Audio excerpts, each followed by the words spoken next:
Well,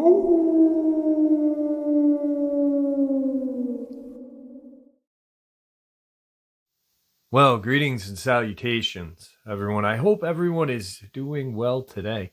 Today I have a interview with a gentleman that I have had on before. I have a lot of respect for this man. If it wasn't for this man, I would not have the opportunity to know Tim Coonbo Baker. So, got a lot of respect for this gentleman. Before we jump into it, a couple links. As many of you know, I rely on Patreon, PayPal, channel membership, and the merch to help the channel to continue to grow and go. Links to Patreon, PayPal, and channel membership is in the description below. Merch displayed directly under the video. Also, Dogman Frightening Encounters, Volume 1 through 3, the audiobook versions. They were written and researched by Tom Lyons, narrated and produced by me, Jeff Nadolny.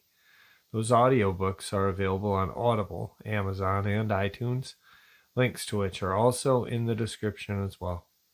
And finally, last but definitely not least, if you'd really like to help support the channel to continue to grow and go, simply subscribe. It does not cost a cent. Click that like button, takes half a second. If you don't want to miss out on any of the informative uploads I put out daily, click that bell icon, and folks, please leave a comment. Why? Well, because all of these things really do help the channel to continue to grow and go. And yes, folks, they definitely do matter. Now, everyone, I have taken far too much of your time. Let's jump into today's upload, shall we? All right, everybody. Today I have a very special guest. I've had this person on a while back. I narrated his Tennessee encounters just recently. A lot of you know him, and you've heard him from a couple different interviews on my show and a couple other shows. But this guy knows so much about so many different things because of where he lives and what he's done. Tonight I have Donald Coleman Jr. with us. How are you tonight, sir? I'm fine. You can just call me Don. How about that? I know that, sir. But it is a pleasure having you back on.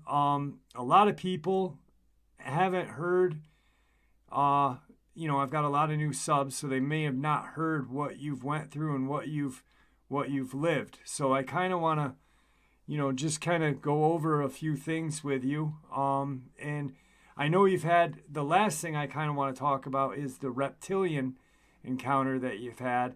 But I kind of want to let everybody know who you are and what you've experienced. So when did you kind of become aware of there's something else besides deer and raccoon and possum out in the woods?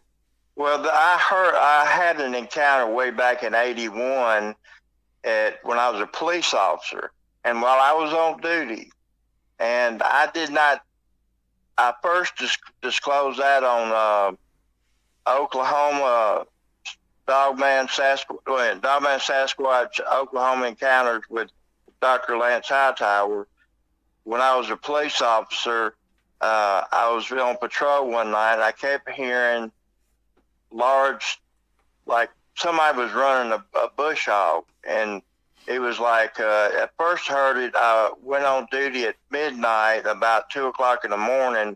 I was hearing that noise, and it was over by Hassel Used Lumber Company, which is off of Highway 13, Tennessee Highway 13 South. It kind of snakes through downtown Collinwood. And anyway, I walked around the building, and it's a small building. I walked around it. I had my shotgun out. I got my police shotgun out because I didn't know what I was going to encounter. And I smelled an odd smell. I thought maybe the sewer lines, broken or something like that.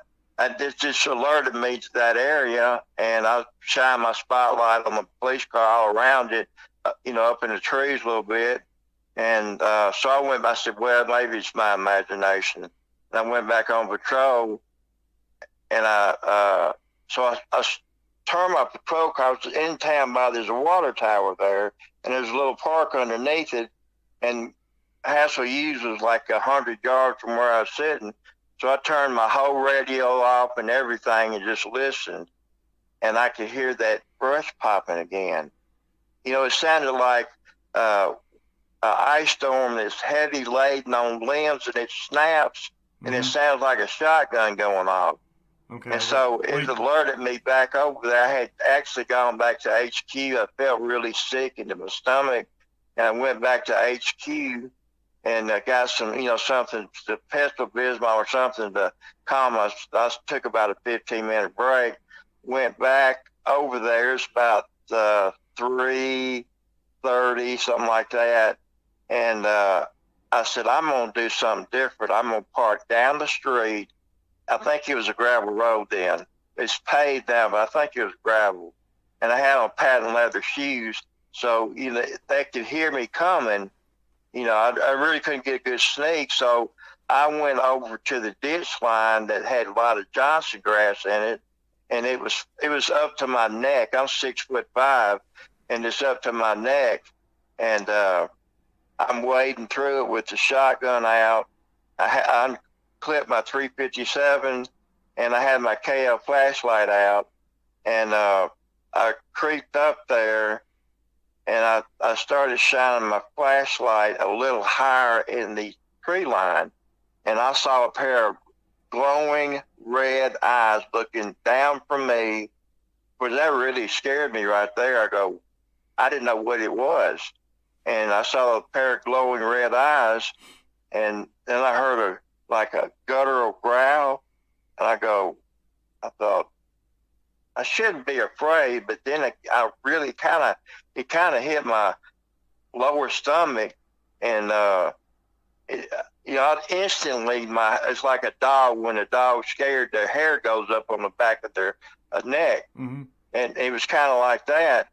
And I have a great sixth sense, and I said, something came over and said, you fix to get into something you don't want to get into. You know, I thought, well, I got a shotgun, a 357 Magnum. Who should I be afraid of? Like that. I'm, you know, having this conversation, and I finally dropped down, and it was like, I think it was the Lord telling me, drop down right now, face first. You're going to get into something like that. I go, this is insane. You know, I was real gung-ho back in those days. I kind of remind myself as on Third Watch, that guy that's always hyper. I think his actor's name was Jason Wiles. They called him Bosco. Okay. And I had a Bosco attitude back then, and Boscarelli, that's what they called him. And anyway, I went down on the ground, and as I was going down, this thing stood up, and it was at least 13 feet off the ground, and it took a hard step from the tree line, and I mean the ground shook. Wow. I go, good God, what am I getting into? And so I looked up. I could see I was glowing red eyes, and he was right under the trees, you know, right at the edge of the road. And he stepped 2 steps toward me, and then I took the safety off the shotgun, and about that time I pulled that 357 out and cocked it. I thought, well, I don't want to get into this with this, whatever this is. I don't want to, because about 50 feet from where he was a row of about 6 houses shaped in a horseshoe like that. And I was afraid I was going to get in a gunfight and somebody would get injured or killed, you know, like collateral damage, which I didn't want. And so I just laid there real quiet, real still, and it grunted a couple of times and then just turned around and walked back through the tree line and walked back. And at that time, I just lost my bowels. I mean, I just crapped myself real bad. Right. And it was such a tremendous fear that came over me. I waited about 15 minutes, crawled on my hands and knees, put my guns up, put the safeties back on, crawled on my hands and knees, got in my patrol car, went to and it was diarrhea down both legs. Horrific event. Real quick, so, Donald, really quick. Do you think now? I had thought about this when you had mentioned previously that you had a stomach ache earlier in the night. Now, do you think it could have been the smell, or do you think it could have been some sort of like, I don't know, not a mental, like not like telekinesis, but maybe some sort of mental inner reaction with what was going on that made your stomach hurt so bad? No, I had a stomach ache before I went on duty because I worked from 12 midnight to 8 a.m. I had to do the school crossing and stuff. Okay. So And you're so already sick. I was already sick. Okay. All And, right. and I had, at that time, I was living with the chief of police. We were splitting an apartment. And he was, I didn't want to wake him up going in and have a change of clothes and all that stuff. So I decided I'll just, so I went back to the fire department and got in the shower with my full uniform on. Of course, I took my utility belt off and gun and all that, put it on the counter, and took a cold shower. Then I took a hot shower and I took a cold shower.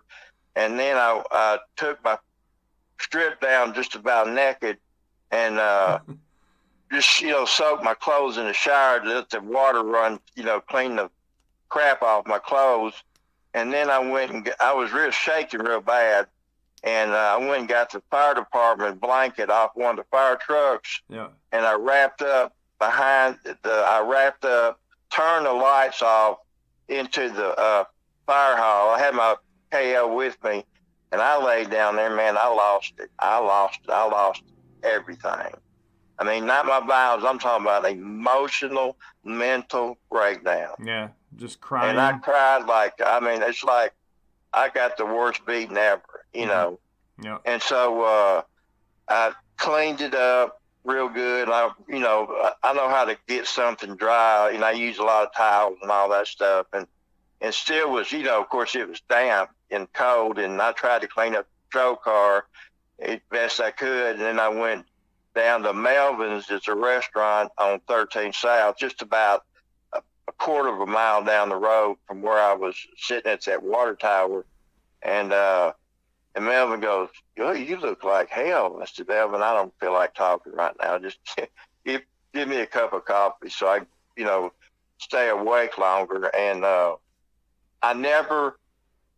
I found some hairs about 13 feet up in the tree, and I got a ladder, and I went back after everybody at Hassel Hughes had gone home for the day, and I went back and I found 2 or 3 hairs, black hairs, and I saw a footprint that was 20 inches, and it was 6 inches across at the heel. Wow. And I could have, plaster cast that thing and turn those hairs in, and I thought, who is going to believe this? Yeah. I mean, I just witnessed it. I saw it, but who is going to believe this? Since I just got out of the academy, I covered the evidence up, burned up the hairs, and covered it up. I did measure the footprint, and it was in white gravel rock, but it made an impression. That's how heavy this thing was. Yeah, that's it. Yeah, and it's 80 what, 82, 81. 81. It wasn't talked about like it is nowadays. I mean, the Gimlin film had just come out. You had some books here and there. Yeah. It wasn't. Well, anything... I thought it was up in the. I thought Folk, Arkansas probably has it, and then over there in the Pacific Northwest, I never knew these cryptids were all around us the whole time. Yeah. No. Yeah, you're right. It's crazy. Like, you turned me on to Tim Baker, Kuhnbo. Yeah. And, he, in his investigations, I've learned so much from him just talking to him. He automatically assumed all these things were Bigfoot. And then he realized one night that he had misidentified a lot of these things and said, well, I need to go back and look. A lot of these encounters were Dogman.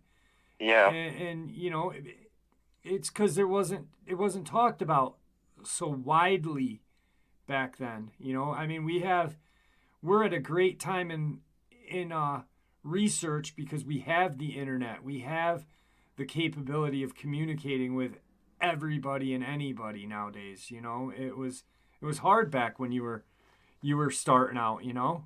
Yeah, it was never talked about, and Mm. and all these Cott County up in East Tennessee. I went to the law enforcement academy with a lot of those deputies up there, Yeah. and nothing was ever said about this stuff. I never heard it, even when I went to L.B.L with my cousin Scott and been up in Grand Rapids, Kentucky. Never heard anybody say anything because I didn't know these things existed until Lon Stryker told me back in 2015 when I was on his show, when I wrote the whole storyline and sent it in to him, and he acted like he didn't want to believe me. And I said, well, Lon, I said, if anybody's not believable as your stories up there, wherever you're from, you know, some of the stuff you said, if I was in law enforcement, I'd put you in protective custody and investigate you for making comments like that.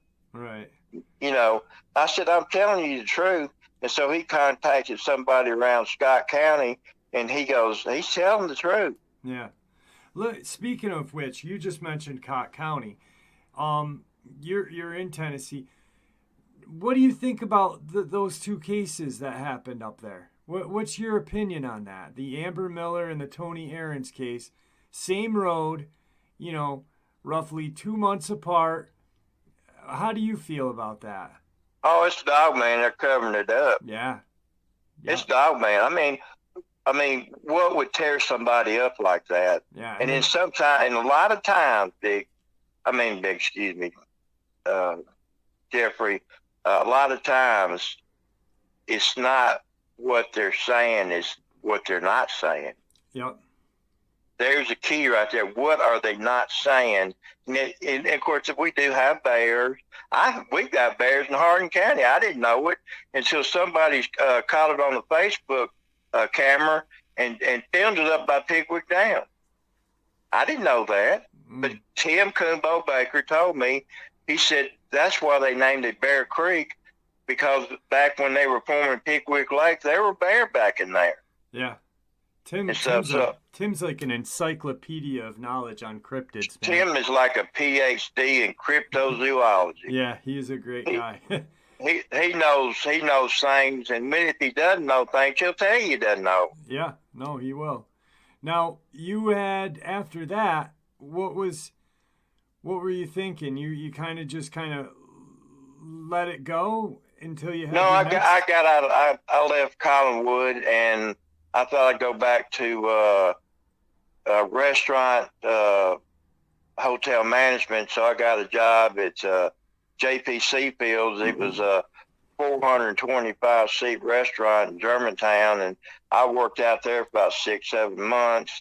Then I left and I went into security, and I went into they put me at Holiday Inns. They started at Knight Arnold Lamar, and then I moved up to Union Avenue Holiday Inn, and then I ended up at the Holiday Inn Rivermont, which is a 14-story campus and stuff. It's high as far as the elevation is and stuff. Okay. And the guy, I really did my job really well, and the guy called me up, and he was over the whole Holiday Inn. He said, I'm impressed with the reports you file every night.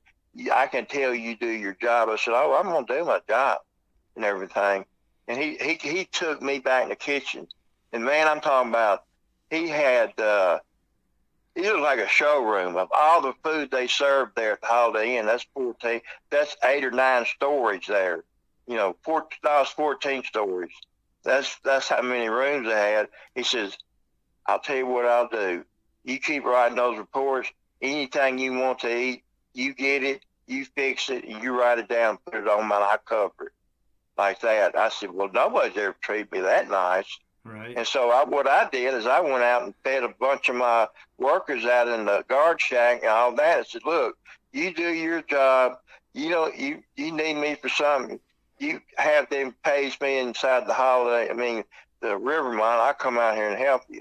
And I took care of my people and stuff. And so I did that for a while. I got missed in law enforcement. So I got a job at South Fulton Police Department as a public safety officer, which that means we did fire and police. When the fire trucks went out, we were part-time firemen. You were kind of, is that where you were dispatching to, or no? Yeah, I was dispatching there. The one I was working the 7 p.m. to 3 a.m. shift. She went home at 1. I had to go in dispatch. This is before 911. Right. And this is when I got that call about a woman saying she had a home invasion. So I knew what to ask for. I said, ma'am, do you work at a federally funded bank? Are you a bank teller? No, I'm not. I don't work at a bank. I said, okay. Because if she said she did, I called the FBI immediately and stuff. But I said, well, ma'am, where are you located? And it's O-B-I-O-N is O'Brien, because you live in the South. It's pronounced that way. You know, it's probably supposed to be O'Brien or O'Brien, but it's O'Brien Sheriff's Department. And she was in the northeast corner of O'Brien County up to Weakley on the Kentucky state line. I said, why don't you call those other people, those sheriff's departments in Kentucky and in Tennessee? And she goes, well, you're the only one answering the phone. I said, yeah, they do go to bed at night. And well, they did. I mean, that's where it was. Right. And so I had a funny feeling that this was a bogus call. I mean, instantly I had that feeling. So I said, well, ma'am, I said, I can't send a unit from because you're out of my jurisdiction, but I'll see if I can help you further. So I got on the low band and called the Memphis district of the Tennessee Highway Patrol. I said, I need to speak to the commanding officer, ASAP 1033 emergency traffic. Have him call me on public service, which is a telephone back then. He called me up. He's a captain. He said, what do you have? I told him, I said, it's a home invasion. They're holding 2 people hostage. The woman's upstairs under bed. Call me. I said, I think this is a bogus call, but how do you want to proceed? Because I'll need your mutual aid assistance on this. Because I can't, he's out of my jurisdiction. How do you want to proceed? First thing out of his mouth, how far is this from L.B.L? I go, what the hell does this got to do with L.B.L? I said, probably 100 miles. You know, I was just guessing. And he said, we're going to treat it like a real call. Now, that ought to tell you something right there. Yeah, yeah. What was the lady saying?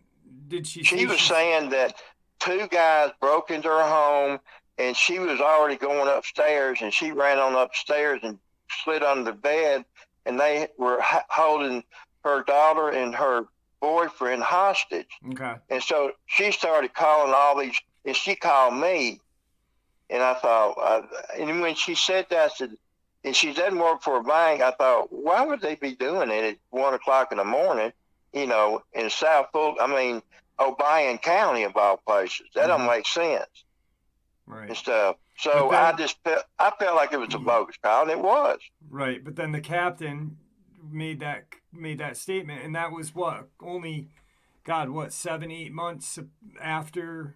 Yeah, 7 or 8 months. If it happened in March or April, this was about the middle of December, the end of the year of 1982. If it happened then, I don't know. I've heard 82, 83, but whenever it happened, that's what that officer asked. The captain said, how far is this from L.B.L? And I'm going, of course, I didn't know that the murders happened at L.B.L at all. Right.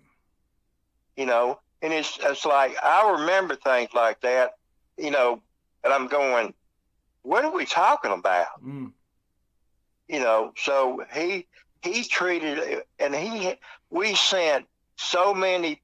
It looked like the Sugarland Express on that movie that Goldie Hawn was in, and I bet we had 30 agencies out there. I mean, we had ambulance, rescue squads. We took the fire department out there. Wow. And it was a bogus call, and the woman lived by herself. Wow. But she got 11 months and 29 days of county jail. Good. But that does show that something really happened in the L.B.L. Yeah, Just, you know. and but I didn't find out about the L.B.L. till 2015. Yeah, yeah. And Now, so anyway, if you look at my Sasquatch encounter, I called it the shadow creature. What I mm-hmm, called it in '81, almost to the month.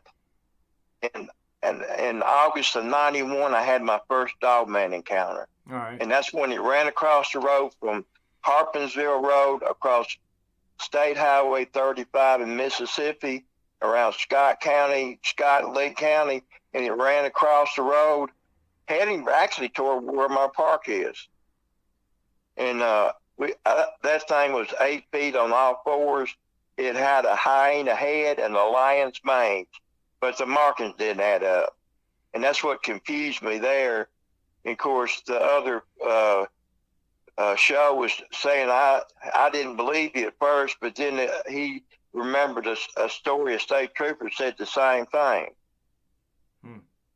And so I told him what happened. I said it freaked me out so bad. I wanted to get out of the car, you know, and it was pitch black dark. I was a stupid dude and me to make. And my wife, and she had her 2 kids with us, and she says, "Don't you think about getting out of this car? Just get out of here," Yeah. you know, like that. And I just wanted to see, did I just see that? That's how fast these things move. Yeah. And people don't realize it. I mean, they move. I mean, I was doing 55. I saw something coming out of the on my right side, and I hit the high beams, and that's what caught it coming right toward my car. And you know, if I hadn't slammed on the brakes, I was doing about 55, 60, and he was moving at that speed. And if I hadn't slammed on my brakes, I'd have hit that thing, you know, T-boned it. Right. So that was the first Dogman encounter I had, and it so freaked her out so bad. And she said, "Don't you talk about it. You may lose your job if you bring it up." And I go, "Well, that's probably true." And so I covered that one up. I covered a bunch of stuff up because I didn't want to lose my job. Right. Yeah. And here I was, a law enforcement officer. You know, both times. You were working at the park as like a game warden. Mississippi Department of Wildlife, Fisheries, and Parks. Mm-hmm. And then it was called the Department of Natural Resources. And when I first went to Gold Memorial, then it became the Wildlife, Fisheries, and Parks. And then about 1990, a federal park ranger in Gulfport got killed in the line of duty. And before I left the Park Service, they were sending everybody to the Law Enforcement Training Academy in Mississippi. I thought, why do I have to go? Oh, I'll just stay to qualify on the gun range. I've already been through 6 weeks of Tennessee's Law Enforcement Academy and stuff. And so thankfully, I left the department and moved up to my second wife's hometown in Savannah, Tennessee at Hardin County. And then, you know, it was 95.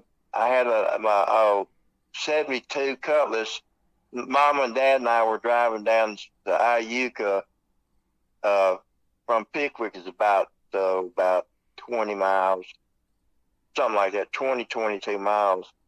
And we were looking at landscape, how people landscape around their home stuff, just kind of give us an idea of what we need to do, especially at her home in Savannah, Tennessee. And it was I saw topping the hill at Goat Island, the Corinth and Counts Railroad Overpass Bridge, which ran across Highway 25. There was a church and a cemetery in the background, and a red brick ranch-style home that was closer to the railroad overpass bridge in the levee of the railroad. And between Goat Island Road and Elks Landing Road, which both go to Yellow Creek, that's where the 10-time Waterway is, Yellow Creek. This thing comes out at 10 o'clock in the morning, broad daylight, but it was overcast, cloudy, and it was still, you know, the leaves hadn't come on the trees yet. It was the early part of March, comes out on all fours, and I thought it looked like the size of a big black cow. I go, wait a minute, there ain't no black cow. And it was another Dogman creature, but this one was solid black. I sped up, it crossed my car in front of me, and I was a half a car length just before I got up to it. And I saw that thing, solid black eyes. He went over to the, about 25, 30 yards was a ravine. He got down and went down in that ravine. As big as that thing was, he closed. I mean, he disappeared in the twinkling of an eye. Right. And so I would measure that thing. It was about up to the, on all fours, it looked like it was about 8 feet long and about almost 5 feet tall. At the shoulders? Do what? At the shoulders, 5 foot, or 5 foot at the head? At the head, 5 foot at the head, tall, but it's on all fours. It was 8 feet long. Right. So he was a big... And that was a big one. Yeah. And my parents freaked out. I had a gun in the car. I could have capped a 357 Magnum. My parents said, go on, don't you say a word. Everybody that sees these things with me freaks them out so bad, scares them so bad, they tell me to shut up. They don't want to hear about it. They don't want to, don't you talk about it. Right. So I kept silent for 20-some years. Well, I think that's a big thing down south is because, you know, since starting this channel, I've talked to a lot of people, and a majority of them are from down south.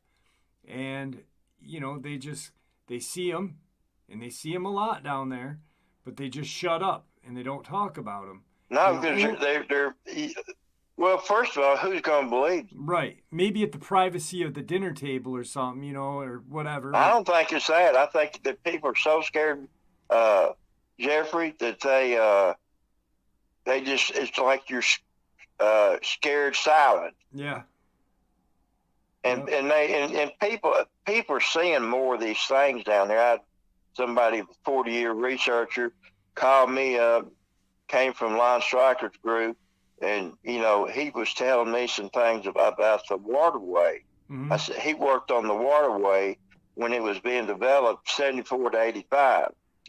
Okay, he saw Bigfoot, and he saw Dogman, and they were like, Dogman was orange, and the Bigfoot was big.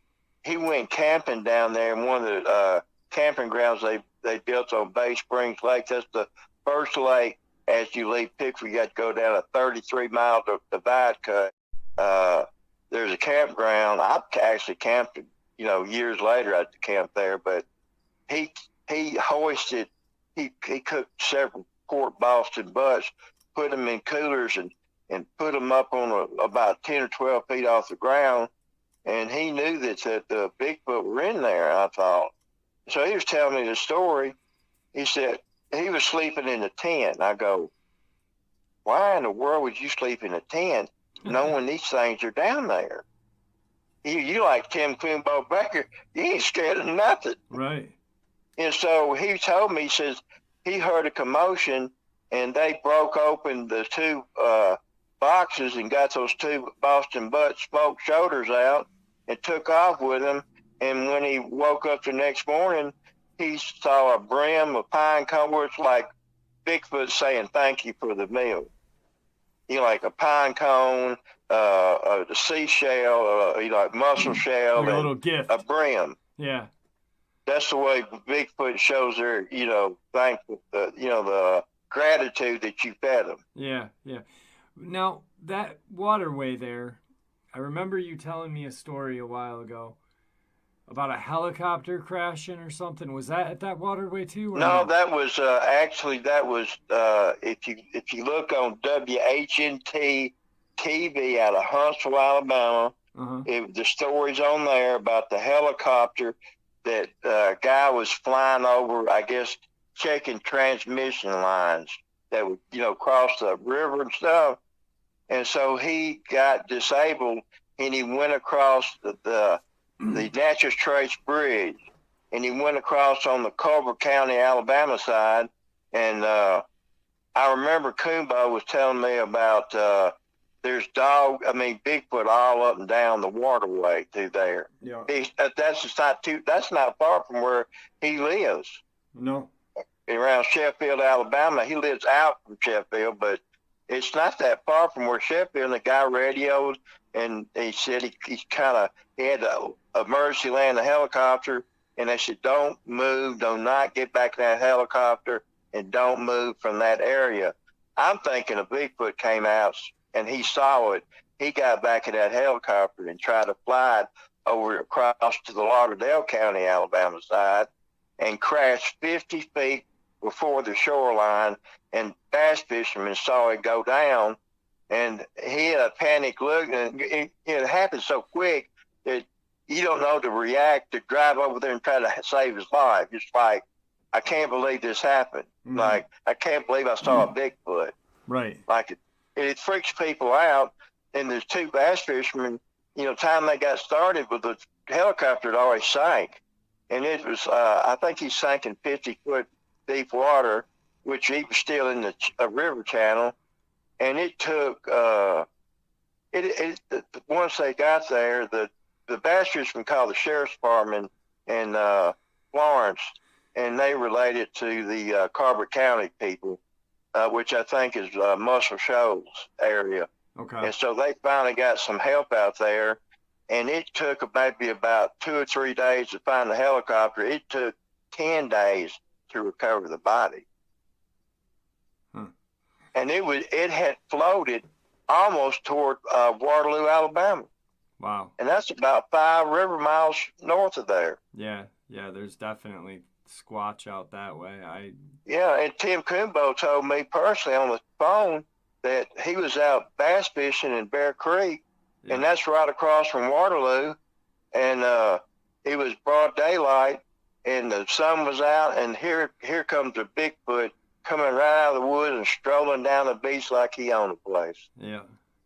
And Coombo was like maybe about 50 to 70 yards out in the middle of Bear Creek. He saw it. Yeah, well, look, I remember me and him talking, and I went on a map, and he goes, look at that, and we kind of pinpointed where he grew up, and he goes, and right there is Booger Bottom, and you know why they call it Booger Bottom, and yeah, it was pretty crazy, pretty intense down there. So, Tim, he always says he's never seen the Dogman, but he went camping at L.B.L. I think my friend Walker DeShazer was there, but he was in his truck camper and not too far from where Tim's tent was.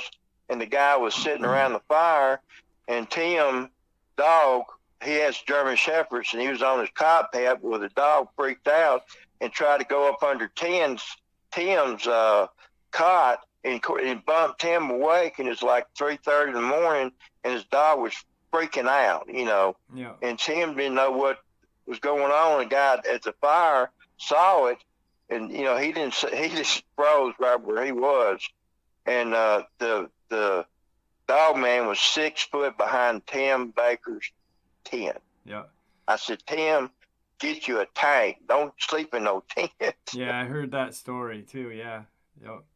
Now, And so that one, go ahead. The thing that you were just talking about before we got into talking about Tim real quick, you had kind of talked about a black cow. You had mentioned black cow, but there is something that you stumbled across during your years of life and travel and traveling along the waterways, that you heard some law enforcement kind of talk about codes for these things one time.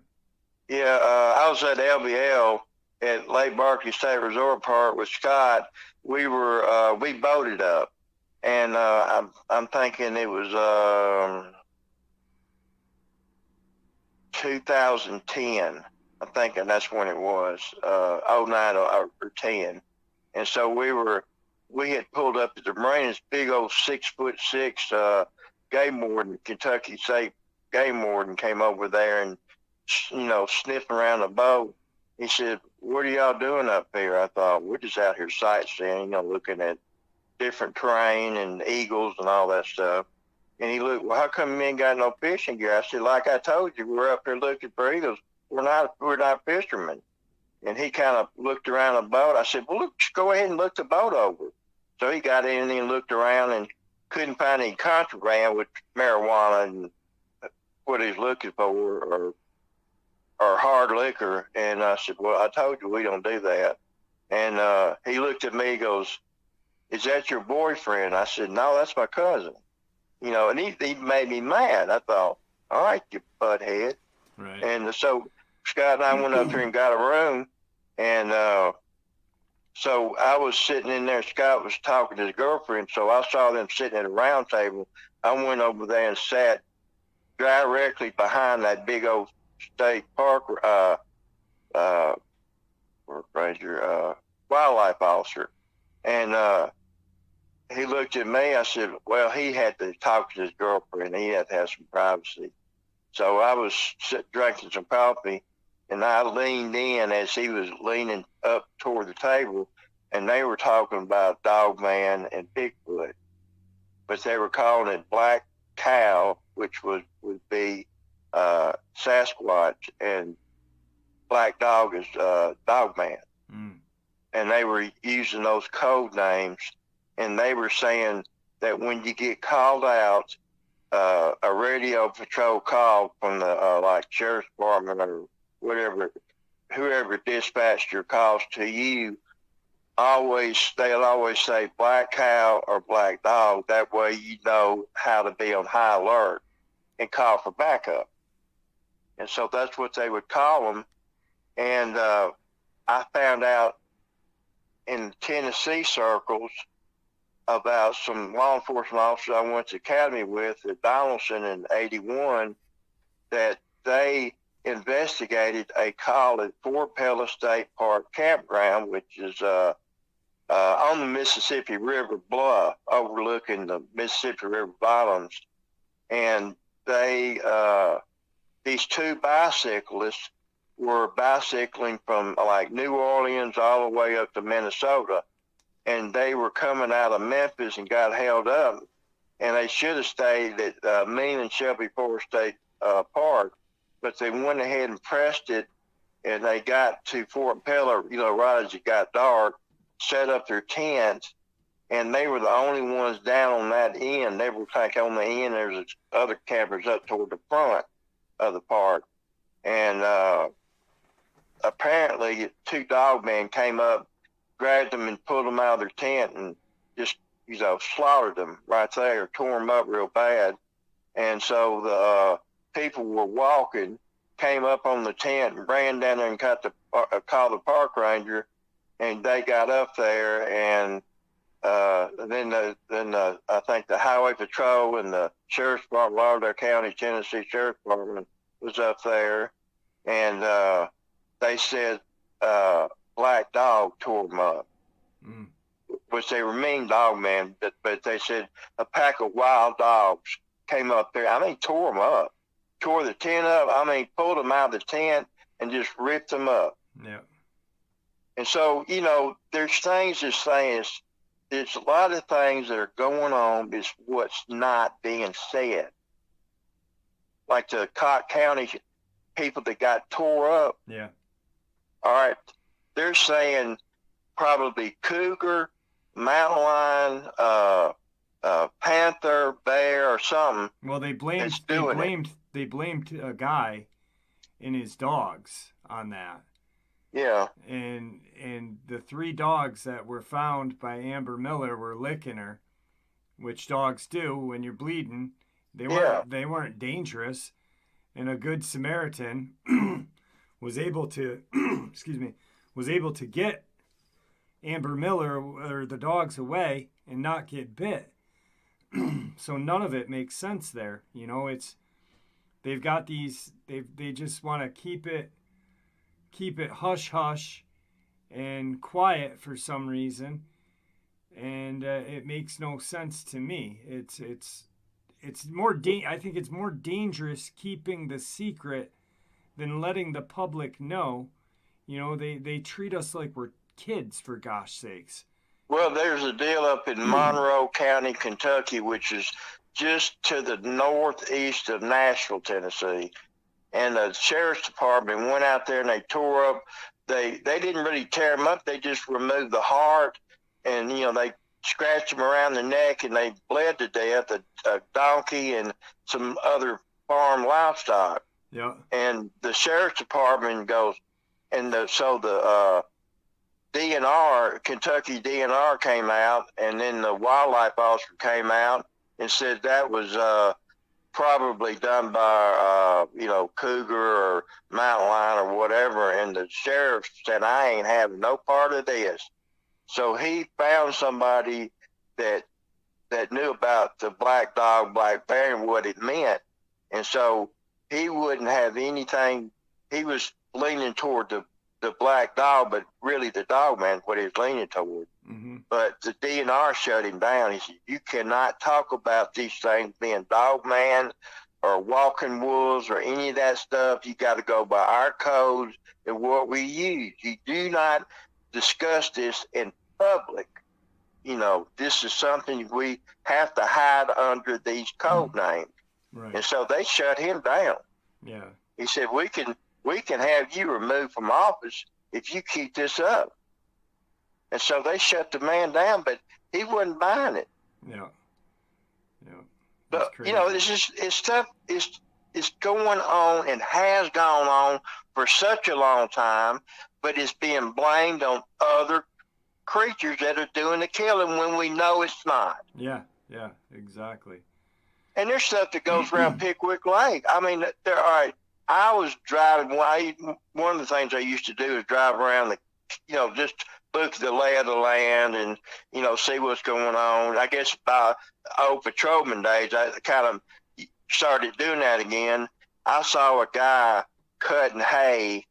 It's usually around June when they do that. This guy had a 30-06 with a scope, riding shotgun with him. I go, I ain't never seen that before. Yeah. It just doesn't make sense. Yeah. And then we had all these fires up around Bruton Branch and up around Pompey's and Dry Creek area, and they would go in and just ransack the kitchen, get all the food out, and then set the thing on fire. I said, why have they got to burn the cabin down?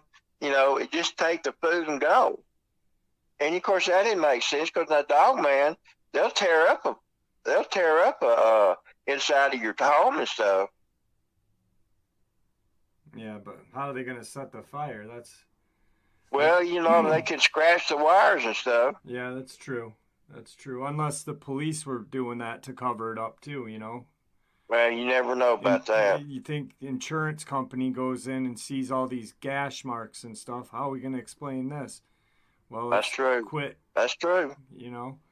So, like you just said, there's a lot of things going around in your area. All the time. Yeah. Well, let's take Dogman out of the equation, and you've seen some other strange things that almost resemble a reptilian. And this was at my home. I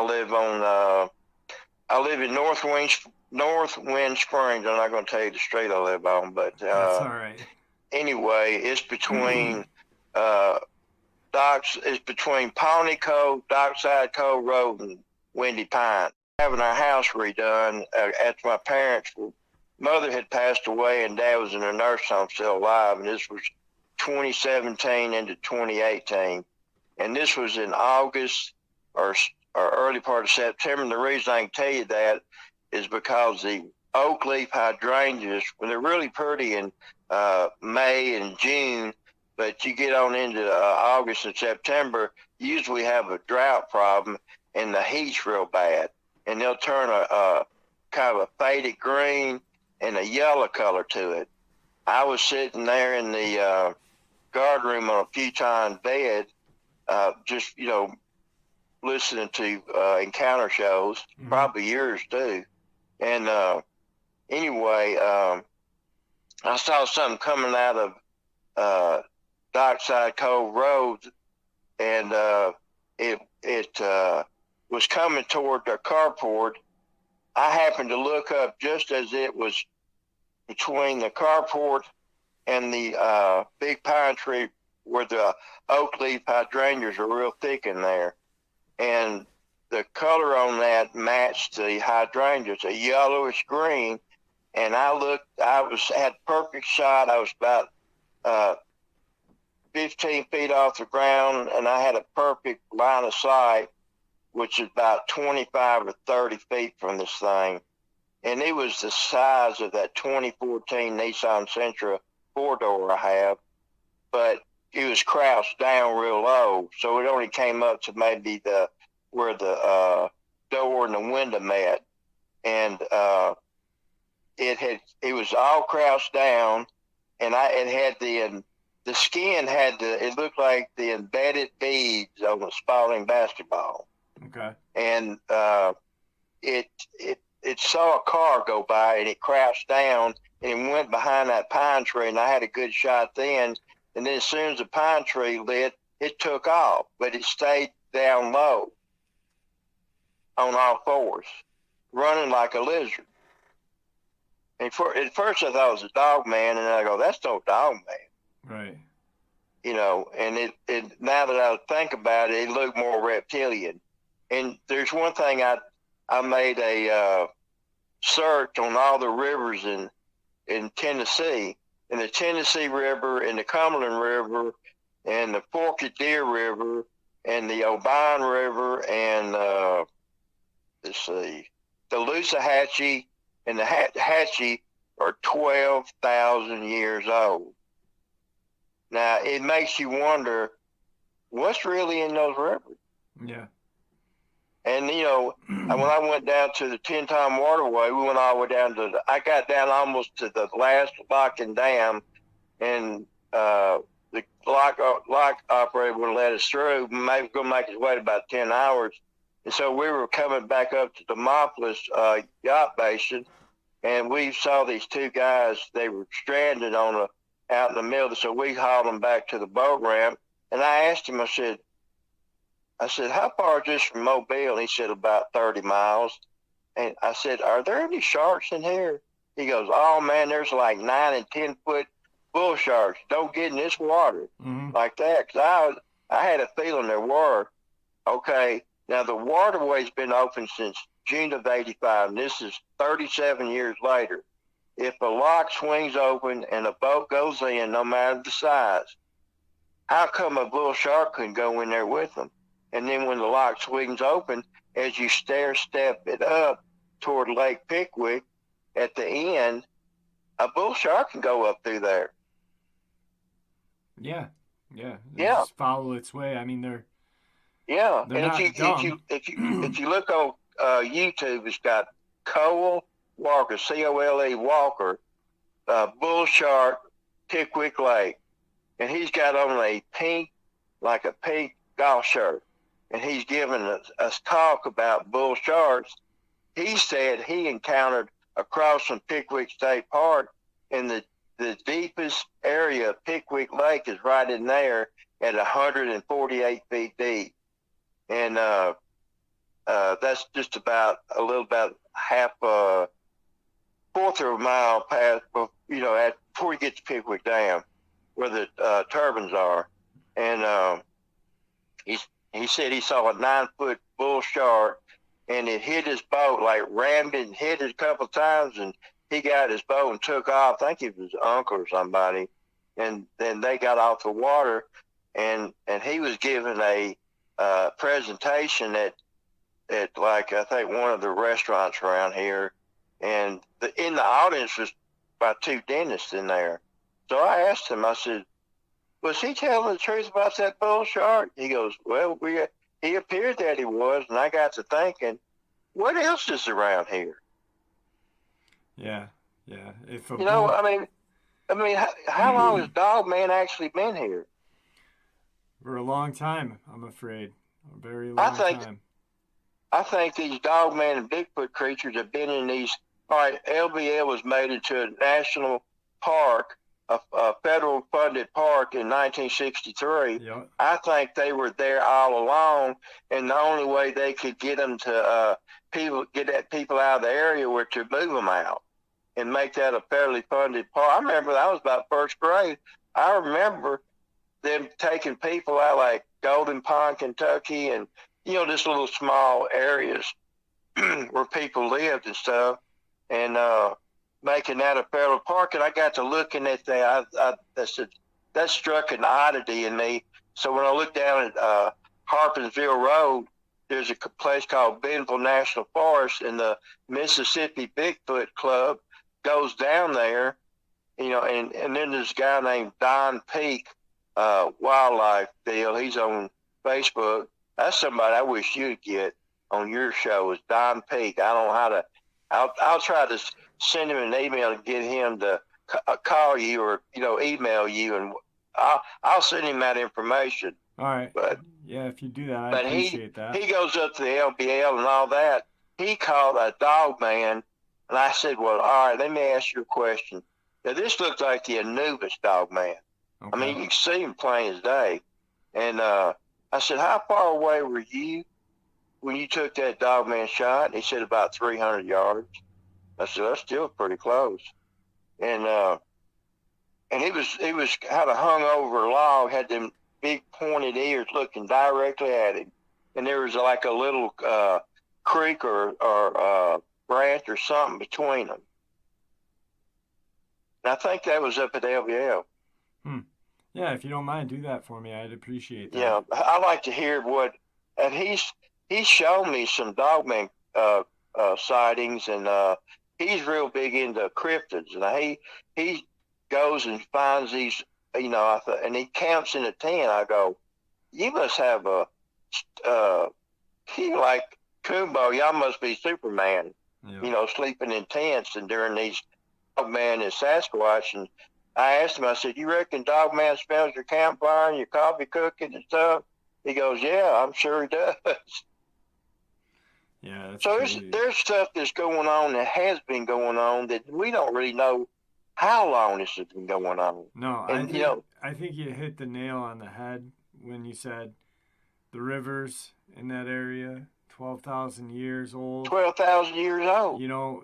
There was a glacier all throughout that area. I think when everything kind of melted and things kind of turned lush again, these creatures found a beautiful habitat with water, plenty of food, plenty of shelter, everything it needs, Yeah. and just settled in.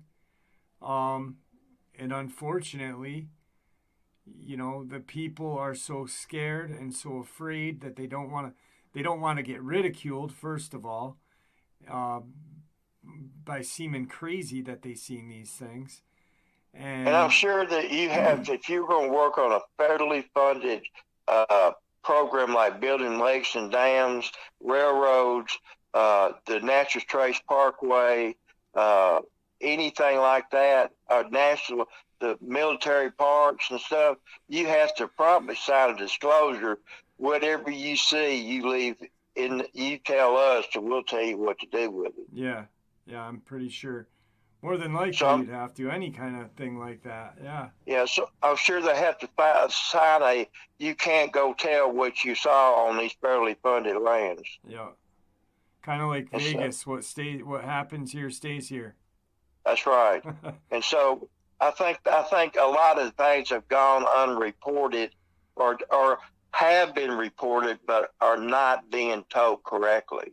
Yeah. And your show is now illuminating that to everybody who tunes into your show. You have expounded since I came on about a year ago, came on to your show, and I said, Jeffrey is really expounding his limits and really incorporating the UFOs, the aliens, the reptilians. Is all true. It needs to be told. Yeah, everything needs to be shared. I think there's a connection, and I don't know what the connection is, but I want to figure it out. And I think that you do an excellent job, by the way. Thank you very much. That means a I'm lot. not mean to be a brown nose, but you really are. When you get Tim Kumbo Baker come on top for 2 hours. Yeah, that was a good show. I had a good time with him. He's a great guy. He is a great guy. Listen, we're coming up on time. Do me a favor, don't hang up. But is there anything that you'd like to say to the audience before we end the interview? I'd like to tell everybody that listens to Jeffrey's show, please tell people, let's get his subscribers up over a certain amount, because this man is truthful, he's honest, and he's telling it point blank. Can't beat that. I appreciate that. It means a lot coming from you, sir. It really does. You've been around for a long time and you know a lot of people. And, if it wasn't for you, I wouldn't know Kumbo. So, I appreciate it. You're welcome on that. You're welcome. So, all right, my friend, don't hang up. It was great talking to you. I appreciate it. Thank you, sir. Good night. And there you have it, folks. Today's upload, which I do hope you all enjoyed as much as I enjoyed sharing it with you. I'd like to thank you all for supporting the channel. After all, it is your support that keeps this channel growing and going, and what gives folks like Donald Coleman Jr., myself, and many of you a chance to share our experiences and theories judgment-free, just simply treated with the respect that we all deserve. Everyone, please stay safe, happy, healthy, and ever vigilant, keeping an eye on our children, pets, family, and friends. These creatures are real. They are out there and dangerous. Share this information with those you love and care about, and it may just help save their lives someday. Until next time, never stop asking questions, never stop searching for the truth, and God bless.